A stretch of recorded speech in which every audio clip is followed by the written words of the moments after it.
That's a heavy duty 530 chain with the washers, like those little rubber rings in there. I shouldn't have to worry about any chains anymore. And I had to put a little roller sprocket in there. I drilled it through the frame to keep it off the frame, the engine, and the muffler. And it's a bolt that goes right through there. And then you can see the roller sprocket in there. It's sitting on a bearing. And it seems to work so far, just the little short runs that I've done in the front yard, so I think that's okay. It seems to line up pretty good.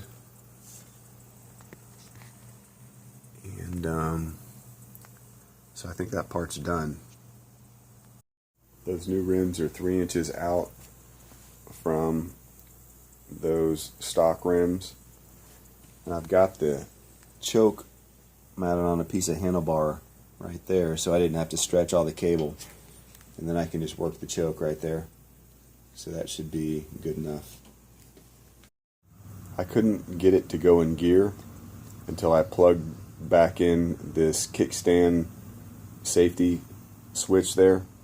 I thought even though if it was unplugged that it wouldn't interfere with the clutch, but it did. So I just plugged it back in and marked it to where the kickstand should be so that it wouldn't cut the engine off.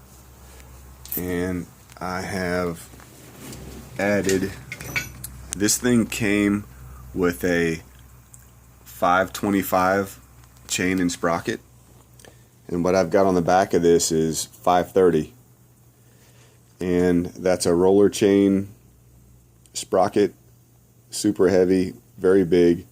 Cut a bunch of holes out of it.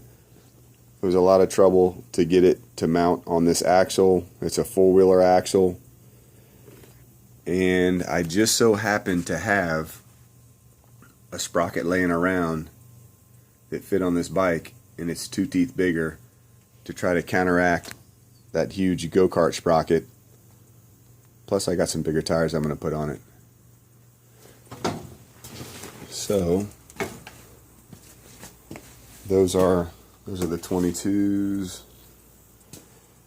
and I just mounted some worn out 27s. They're looking pretty cool. They're quite a bit taller, mounted and with air in them. They're about 25.5, I think. I'm not getting enough leverage to be able to get it in a second, and this one was mounted here, and by mounting it there I'm going to be able to double the leverage. And I've also got more leverage there. I raised it up higher, got more room for my foot. There's a bunch of holes drilled in the side there to give it more leverage. If I have to, I've already chopped that in half and lowered it, drilled a hole in there to raise it. The problem is that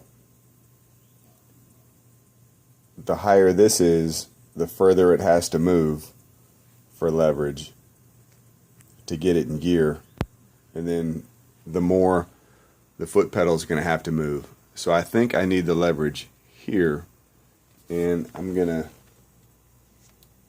do that and see what happens. And the old one was sitting sideways right there, and I kept adding pieces and drilling more in there. It wasn't enough, so I'm going to do this one as the only way I can figure to get more space with the amount of leverage, and we'll see how that goes.